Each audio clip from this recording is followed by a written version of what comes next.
একদিন ছিল ছাত্রদের আন্দোলন, মাননীয় প্রধানমন্ত্রী বলছেন হাইকোর্টে মামলা বিচারের দিন আছে, আমরা কই তো কথা বলতে পারি। এখন যে 2-3 দিন যাবৎ এই কোটারূপে জামাত বিএনপি ভর করে দেশে যে বিশৃঙ্খলা তৈরি করার চেষ্টা করেছে, গতকাল রাত্রে থেকে বিএনপি জামাত শিবির এই আমাদের এখানে এই যে জ্বালা পোড়াও সন্ত্রাসী শুরু করেছে। আজকেও চেষ্টা করেছে।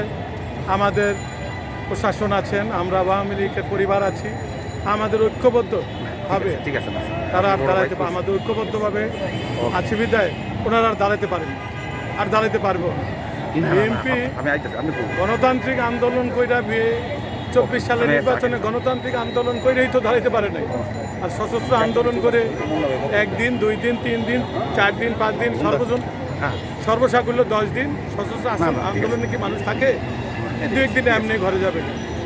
এখন পর্যন্ত আপনার এই অবস্থান থাকলে আপনাদের অবস্থান আর কতক্ষণ পর্যন্ত রাখবেন? আমরা জনগণের জানমাল নিরাপত্তা দেওয়ার জন্য আমি মাননীয় প্রধানমন্ত্রী জননেত্রী শেখ হাসিনার সরকারের বিরুদ্ধে যারা ষড়যন্ত্র করবে আমরা দাঁত ভাঙা জবাব দিব।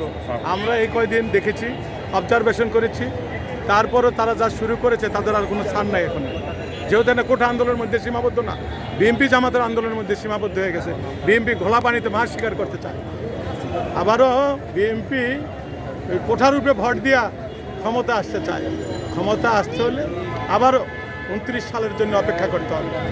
নির্বাচনের মাধ্যমে জনগণ যদি ভোট দেয়, জাতি তাদের গ্রহণ করে, ক্ষমতা আসতে হলে আবার 29 সাল পর্যন্ত অপেক্ষা করতে হবে। এভাবে করে বিএনপি যা শুরু করেছে এই কমলমুদ্দির সন্তানদের দিয়ে, যে হত্যা ষড়যন্ত্র জ্বালাও পোড়াও, আমার গত রাত্রে 7টা অফিস জ্বালিয়ে দিয়েছে। এই যে আপনার ফ্লাইওভারের সব কিছু জ্বালাই দিয়েছে, লোডপাট করে নিয়ে গেছে। অবস্থাটা কোথায় মানুষ দেখুক, জানুক, জাতি বুঝুক। আমাদের যারা কোঠা আন্দোলন করে তাদের নিয়ে তো আমরা কিছু বলিনি কোর্টের ব্যাপার। মাননীয় প্রধানমন্ত্রী গতকালকে বলেছে কোর্ট ছাত্রদের পক্ষে রায় দিবে। এখানে তো আমাদের বলার কিছু নেই। এখন বিএনপি যা শুরু করেছে, ধৈর্য ধরেন দেখেন। বিএনপি যা কালকে দেখলাম, বিএনপি যে নেতাদের সাথে মোবাইল কথাবার্তা আলাপ আলোচনা ফাঁস হয়েছে আমির খসরু মাহমুদ, তারা কি চায়? জাতি বুঝে গেছে, জাতি জেনে গেছে বিএনপিকে মানুষ কখনো আর খায় না। আওয়ামী লীগকে যে ষড়যন্ত্র শুরু করেছে প্রশাসন এবং সরকার, আমরা আর তাদের কোনো ছাড় দেব না। ধন্যবাদ। না ঠিক আছে ঠিক আছে ঠিক আছে সরকার হচ্ছে আমাদের বিপ্লবী দ্রুত হয়ে যাবে।